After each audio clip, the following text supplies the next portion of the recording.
Okay, so let's be honest. Sometimes just hearing the words budgeting and investing can make your eyes glaze over, right? Yeah. But here's the thing. Understanding these concepts doesn't have to be complicated. Mm. In fact, it can be surprisingly exciting when you realize the power they give you to shape your financial future.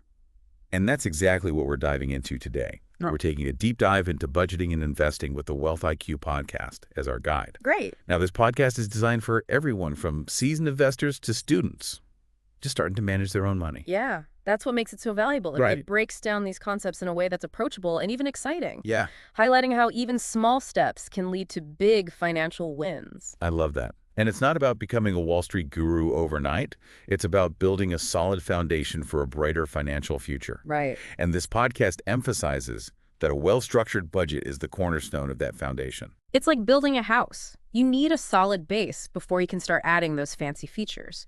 And this is where the Wealth IQ podcast gets really interesting. They argue that budgeting is not about deprivation. It's about empowerment and making conscious choices to reach your financial goals. I love that. Yeah. And they introduced this simple yet powerful budgeting framework called the 50-30-20 rule. Yes.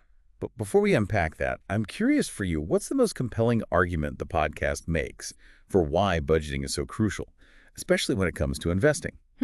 What fascinates me is how they connect budgeting to the bigger picture of financial freedom and living a life aligned with your values.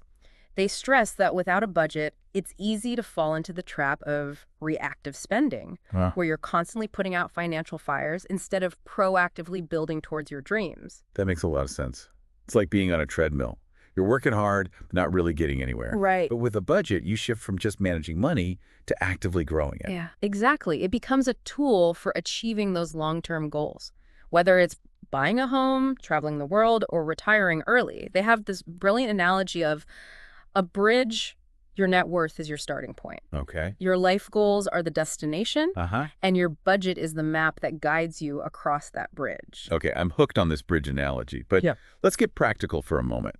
How does this 50-30-20 rule actually work in real life? It's all about dividing your income into three main categories. 50% goes towards your needs, those essential expenses you absolutely can't live without, Mm-hmm. such as rent, groceries, utilities, and transportation. Imagine you burn $10,000 per month. Under this rule, $5,000 would be dedicated to covering these essential needs. That's a really clear breakdown. And what about the other two categories, the wants and the savings and investments? 30% of your income is allocated for your wants, those things that make life enjoyable, entertainment, hobbies, dining out with friends. Using our 10,000 example, that would mean 3,000 is dedicated to these fun things. However, the podcast emphasizes that finding a balance here is key. Going overboard on wants can delay your investment goals and that journey across the bridge to financial freedom.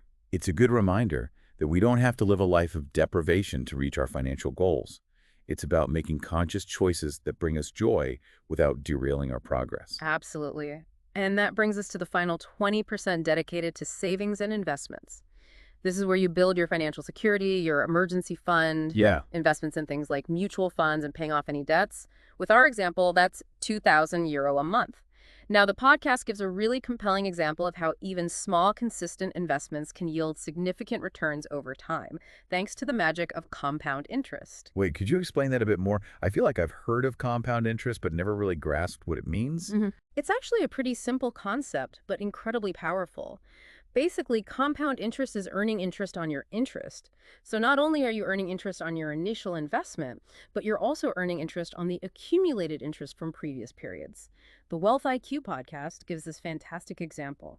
Imagine investing just €2,000 each month, like we just talked about. With an 8% annual return, that investment could grow to over 3 lakhs in just 10 years. Wow, that's impressive. So even if someone isn't starting with a huge chunk money, consistent small investments can really snowball over time. Exactly. And the podcast really drives home the point that time is your greatest asset when it comes to investing. The earlier you start, the more time your money has to grow exponentially through the power of compounding. Okay, that makes the 20% dedicated to savings and investments feel a lot less intimidating. It's not about finding massive amounts of money. It's about building a consistent habit, even if it starts small. Precisely. And the beauty of the 50-30-20 rule is that it provides a framework for making those consistent contributions without feeling overwhelmed. So we've got the 50% for needs, The 30% for wants and the 20% for savings and investments. But how do we actually put this into practice? Do we need spreadsheets, apps? What are the tools that make this work? There are tons of tools out there, from budgeting apps to simple spreadsheets. But before you even get to those, the Wealth IQ podcast highlights the most crucial step: tracking your spending. Ah, yes. You can't really budget effectively if you don't know where your money is going in the first place. Exactly. It's like trying to solve a puzzle without all the pieces. Tracking your spending gives you that complete picture. Okay, so we track our spending what then? How do we actually categorize our expenses into those needs, wants, and savings buckets? This is where things get a bit more personalized. What might be a need for one person could be a want for another. For example, if you live in a city with great public transport, a car might be considered a want, whereas if you live in a rural area with limited transportation options, it might be a need. That's a really good point. It's not about rigid categories. It's about understanding your own unique circumstances and priorities. Precisely. And that's where those budgeting tools like apps or spreadsheets can come in handy. They can help you categorize your expenses, set spending limits, and track your progress over time. So it's like having a personal finance assistant in your pocket. Exactly. And remember, even if you choose not to use a specific tool, the key is to find a method that works for you, whether it's a simple notebook, a whiteboard, or just good old-fashioned mental accounting. The Wealth IQ podcast seems to really emphasize the importance of finding a system that you'll actually stick with. Absolutely. The best budgeting system is the one you actually use consistently. It's about finding what fits your personality and lifestyle. Some people thrive on detailed spreadsheets, while others prefer a more intuitive approach. The key is to experiment and find what resonates with you. I love that. It's about making personal finance work for you, not the other way around. Exactly. It's about taking control and creating a system that supports your financial goals without feeling restrictive or overwhelming. All right, so we've covered the 50-30-20 rule, tracking expenses, and finding a budgeting system that works for us. But I'm curious, how does the Wealth IQ podcast address the psychological side of budgeting? Because let's be honest, sometimes just thinking about budgeting can be a bit stressful. You're absolutely right. The podcast doesn't shy away from the fact that emotions play a big role in our financial decisions. They even dedicate a whole episode to the psychology of money, which I found fascinating. Ooh, I'd love to dive into that episode sometime. But for now, can you give us a sneak peek into some of the psychological insights they offer? What helps people stay motivated and avoid feeling overwhelmed by the whole budgeting process? One of the key takeaways is that framing matters. Instead of viewing budgeting as a restrictive or punitive measure, they encourage listeners to reframe it as a tool for empowerment and achieving their dreams. I like that it's not about what you're giving up. It's about what you're gaining. Exactly. They also emphasize the importance of setting realistic goals. Don't try to overhaul your entire financial life overnight. Start with small, achievable changes, like reducing your spending on one category or automating a small amount of savings each month. That makes sense. It's about building momentum and celebrating those small wins to stay motivated. Precisely. They even suggest incorporating fun and rewards into the budgeting process. Maybe you set a savings goal and treat yourself to something you enjoy once you reach it. I love that. It makes the whole process feel less like a chore and more like a game. Exactly. It's about finding ways to make budgeting work for you, both practically and emotionally. Okay, I'm feeling a lot more optimistic about this whole budgeting thing. But before we move on, I'm curious, what are some of the potential pitfalls or challenges people might encounter when trying to implement the 50-30-20 rule, or any budgeting system for that matter? What are those things that might make someone stumble on that bridge to financial freedom? That's a great question, and the Wealth IQ podcast actually addresses some common budgeting pitfalls. One of the biggest hurdles they highlight is the tendency to underestimate expenses, particularly those irregular ones that don't occur monthly. You mean things like car maintenance or annual insurance premiums? Those can really sneak up on you if you're not prepared. Exactly. It's important to factor in those less frequent costs when creating your budget, perhaps by setting aside a small amount each month to cover them when they arise. The Wealth IQ podcast calls this creating a buffer in your budget, a little cushion for those unexpected bumps in the road. That's a helpful tip. I can definitely see how those irregular expenses could throw a wrench in the works, especially when you're first starting out with a budget. Are there any other pitfalls the podcast mentions? They also talk about the challenge of distinguishing between needs and wants. Right. Sometimes the lines can get blurred, particularly with lifestyle creep. Lifestyle creep. Tell me more about that. It's the tendency to increase spending as our income rises. We get a raise or a promotion, and suddenly those little luxuries we once considered wants start feeling like needs. The Wealth IQ podcast gives a great example. You start out making coffee at home, but after a raise, daily trips to the fancy coffee shop become the norm. Those small increases in spending can add up quickly and sabotage your progress toward those bigger financial goals. It's like that bridge to financial freedom is getting longer and longer without us even realizing it. So how do we combat lifestyle creep? How do we stay grounded and prevent those wants from morphing into needs? The podcast suggests a couple of strategies. One is to be mindful of your spending, triggers those situations or emotions that lead you to spend impulsively. Maybe it's stress shopping after a long day or feeling pressured to keep up with friends who have higher incomes. Oh, I could definitely relate to that. Social media can be a breeding ground for lifestyle envy. Exactly. The Wealth IQ podcast encourages listeners to define their own values and priorities rather than being influenced by external pressures. It's about creating a budget that reflects your authentic self and your own definition of a fulfilling life, not someone else's. That's such a powerful message. Budgeting isn't about deprivation. It's about aligning your spending with what truly matters to you. Precisely. And that brings us to another pitfall. The podcast addresses the lack of flexibility in a budget. Right. Life is unpredictable and unexpected expenses are bound to pop up. Right. Things happen, a car repair, a medical bill, a last-minute flight to see a loved one. A rigid budget can't really account for those curveballs life throws at us. Exactly. The Wealth IQ podcast emphasizes that a good budget is a living document, not a set-in-stone decree. It's essential to build in some flexibility to accommodate those unexpected events without completely derailing your financial progress. Okay, so a flexible budget, a buffer for irregular expenses, and a mindful approach to spending. Those are some great takeaways so far. Yeah. But let's go back to that bridge analogy for a moment. We've talked about potential pitfalls on the path to financial freedom. What about the tools and resources that can help us cross that bridge successfully? What does the Wealth IQ podcast suggest? They actually dedicate an entire episode to budgeting hacks and resources, which is packed with practical tips. One of their key recommendations is to automate as much as possible. Ah, yes. Set it and forget it. Automatic transfers to savings accounts or investment accounts can be a game changer. Exactly. It takes the effort and willpower out of saving and investing. You decide on an amount that aligns with your financial goals, set up those automatic transfers, and watch your money grow effortlessly over time. Okay, I'm sold on automation. Are there any other budgeting hacks the podcast suggests? They also highlight the power of cash envelopes. It's a simple but effective method, especially for those categories where you tend to overspend. You mean actually using physical cash for certain expenses? That seems almost counterintuitive in today's digital world. I know, right?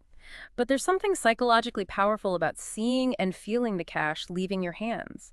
It can make you more mindful of your spending in a way that swiping a card just can't replicate. That's interesting. It's like a tangible reminder of your budget limits. Yeah. Are there any specific categories where the Wealth IQ podcast recommends using cash envelopes? They often suggest it for areas like dining out, entertainment, or personal care, those categories that are more susceptible to impulse purchases. It's a great way to set clear boundaries and avoid overspending without constantly checking your bank balance. I like that it's a visual and tactile way to stay on track. Right. So automation cash envelopes, what other resources does the Wealth IQ podcast recommend? They also talk about the benefits of utilizing budgeting apps. There are so many great apps available these days that can help you track your spending, categorize transactions, set financial goals, and even get personalized insights into your financial habits. It's like having a personal finance guru in your pocket. Do they recommend any specific apps? They don't endorse specific apps, but they do provide a list of criteria to consider when choosing one that aligns with your needs and preferences. They emphasize the importance of user-friendliness security features and the ability to customize the app to fit your unique financial situation. That's helpful. It's about finding an app that empowers you, not overwhelms you. I'm sensing a theme here. You're right. The Wealth IQ podcast really drives home the point that personal finance should be personalized. There's no one-size-fits-all approach. It's about finding what works for you, whether it's a budgeting app, cash envelopes, a spreadsheet, or a combination of different methods. Exactly. It's about taking ownership of your financial journey and creating a system that supports your individual goals and values. So we've covered a lot of ground here. Potential pitfalls, budgeting hacks, and helpful resources. But I'm curious, does the Wealth IQ podcast address the long-term implications of budgeting? How does consistent budgeting over time impact our overall financial well-being beyond just reaching specific savings goals? That's a fantastic question, and the podcast actually dedicates an episode to the long-term benefits of budgeting. They highlight how consistent budgeting can lead to a profound shift in mindset, transforming you from a reactive spender to a proactive planner. I can see how that would be empowering. Instead of feeling controlled by your finances, you're in control of them. Precisely. It creates a sense of agency and financial security. They also talk about how budgeting can reduce financial stress and anxiety, which can have a positive ripple effect on other areas of life, from relationships to overall well-being. That makes sense. When you're not constantly worried about money, you have more mental and emotional bandwidth to focus on other things that matter. Exactly. And they even touch upon how consistent budgeting can strengthen your financial resilience, allowing you to weather unexpected storms like job loss or economic downturns with greater ease. That's reassuring. It's like building a strong foundation that can withstand those inevitable bumps along the road of life. Precisely. They also talk about how consistent budgeting can improve your credit score, making it easier to qualify for loans with favorable interest rates should you need them in the future. So it's not just about the immediate benefits of saving money or reaching specific financial goals. It's about building a solid financial foundation for the long haul. Exactly. It's about creating a sustainable system that supports your financial well-being throughout the different stages of life. All right, so we've explored potential pitfalls, helpful hacks, resources, and the long-term benefits of budgeting. But before we wrap up our deep dive into the Wealth IQ podcast, I'm curious what stands out to you as the most compelling takeaway from this podcast. What's that one nugget of wisdom that you'll carry with you? What resonates with me most is their emphasis on the psychological aspect of budgeting. It's not just about numbers and spreadsheets. It's about understanding our own money mindset and developing healthy financial habits that align with our values and goals. I completely agree. They do a great job of highlighting that personal finance is well personal. There's no one-size-fits-all approach. And the key is to find a system that works for you both practically and emotionally. Exactly. It's about taking ownership of our financial journey and creating a budget that empowers us to live our best lives both today and in the future. All right, we've explored the Wealth IQ podcast quite thoroughly, uncovering valuable insights into budgeting, investing, and those crucial steps to navigate the path to financial freedom. But before we wrap up this episode, I'm curious about your personal perspective. You mentioned earlier that the Wealth IQ podcast dedicates a whole episode to the psychology of money. What were some of the key takeaways for you from that episode? Did anything particularly resonate with your own experiences? It was fascinating how they connected our emotional state to our financial decisions. For example, they discussed how fear and greed can drive impulsive investments, leading to potentially poor outcomes. Yeah. They also talked about how past experiences with money, perhaps witnessing financial struggles within our families, Right. can shape our current financial habits, sometimes subconsciously. That makes so much sense. We often carry these ingrained beliefs about money without even realizing it. hmm Did the podcast offer any strategies for overcoming those potentially limiting beliefs? Absolutely. They emphasize the importance of self-awareness as the first step. Okay. Recognizing those ingrained beliefs and understanding how they might be influencing our current financial choices is crucial. Uh-huh. From there, they suggest seeking out knowledge and resources to challenge those beliefs and develop a more empowered relationship with money. So it's about becoming more conscious of our money mindset and actively shaping it to support our financial goals. It's not just about budgeting skills.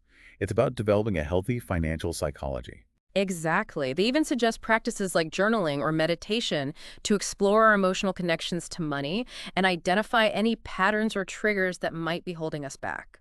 That's really interesting. It's like applying mindfulness principles to our finances. Precisely. It's about approaching our financial decisions with greater intention and awareness.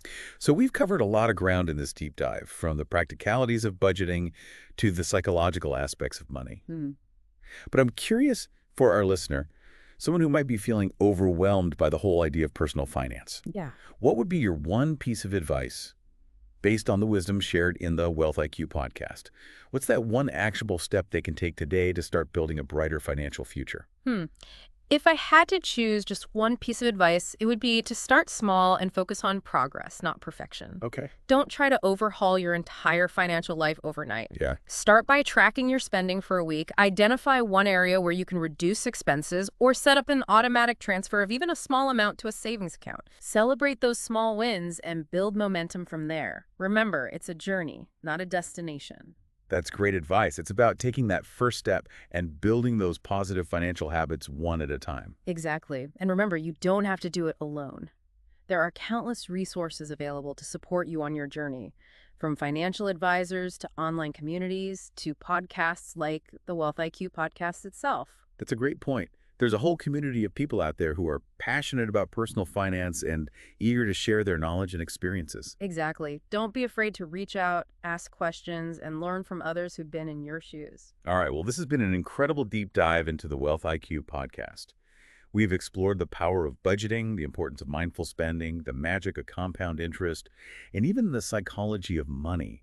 I feel like we've walked across that bridge to financial freedom together. It's been a fascinating journey, and I hope our listener feels empowered to take control of their financial future and start building a life of abundance and well-being. Absolutely. Remember, financial freedom is within your reach, one smart choice at a time.